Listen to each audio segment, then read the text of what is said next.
നടത്തി കൊടുക്കരുത് സാറേ. ഇത് ഞാൻ സാറേ എന്റെ മോളാണ്, ഞാൻ കഷ്ടപ്പെട്ട് വളർത്തിണ്ടാക്കിയാണ്. സാറിന് ചെയ്തു കൊടുക്കരുത്. ഈ റൈസ് ഓഫീസിൽ മനസ്സിലാവും. പറഞ്ഞിട്ട് കാര്യമില്ല. നമ്മൾ അല്ല സാറേ, ഇതിപ്പോ എന്തായാലും ചെയ്യും. 18 വയസ്സ് കഴിഞ്ഞ കുട്ടികളാണ്. സാറ് 18 വയസ്സ് കഴിഞ്ഞ കുട്ടികളെ ശരിയപ്പോ 18, 19 വയസ്സാവണുള്ള ഡിഗ്രി കഴിഞ്ഞിട്ടില്ല. ഞാൻ അത്ര കഷ്ടപ്പെട്ടിട്ടാണ് പഠിപ്പിക്കുന്നത്. ഞാൻ അത്ര കഷ്ടപ്പെട്ടിട്ടാണ് അറബി നാട്ടിൽ പോയി കിടന്ന് കഷ്ടപ്പെട്ടിട്ടാണ് വിദ്യാലയം പഠിപ്പിക്കുന്നത്. മോളെ പൊന്നുമോളെ പോവല്ലേ മോനെ, ഞാൻ എന്റെ കാല് പിടിച്ച ഈ കൊണ്ടോലിട്ട് ഞങ്ങൾ കുട്ടിയാണ്. ഞങ്ങൾക്ക് ആകെ ഒരു മോളുള്ളൂ. മോളാണ് മോനെ, നീ ഞങ്ങളെ ഉപദ്രവിക്കരുത്. നിനക്കില്ല മോനെ കേട്ടന്മാരൊക്കെ പറഞ്ഞില്ലേ പ്ലീസ്. വാ മോളെ ഇപ്പൊ ആരും അറിഞ്ഞിട്ടില്ല മോളെ. കല്യാണം നടന്നിട്ടില്ല. ഇല്ല അപ്പൊ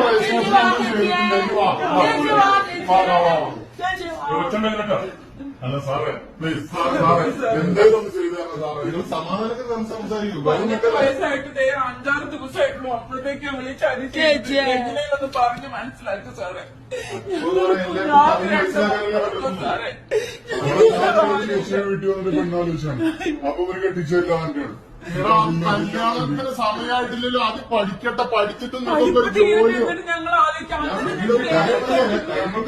കഴിഞ്ഞ ദിവസം ഒരു ദൂരപ്പുര കേസ് നടത്തി കൊടുത്തിട്ട് അവസാനം അവള് ആത്മഹത്യ ചെയ്യേണ്ടി മോളെ കേട്ടില്ല. സാറാണ് പറയുന്നത്. സാർ ഒരുപാട് ഓഫീസിൽ വർക്ക് ചെയ്യുന്ന ആളാണ്. ഒരുപാട് അനുഭവങ്ങൾ പ്രൊഫഷൻ വേണം.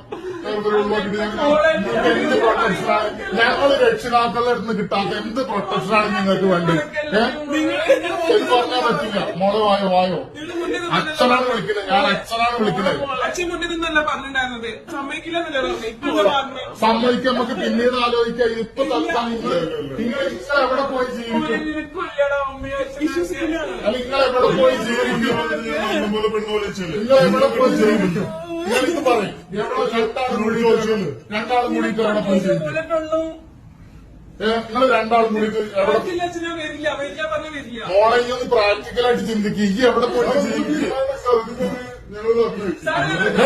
അനാവശ്യം പറയുന്നില്ല. പിന്നെ അത് മര്യാദ രണ്ടാളും കൂടിയിട്ട് അവിടെ പോയിട്ട് കിടന്നു പറഞ്ഞാൽ എന്ത് ഇവിടെ കിടന്ന് ബഹളം ഉണ്ടാക്കലേ? അല്ലല്ല മോള് വായോ കുട്ടിയോട്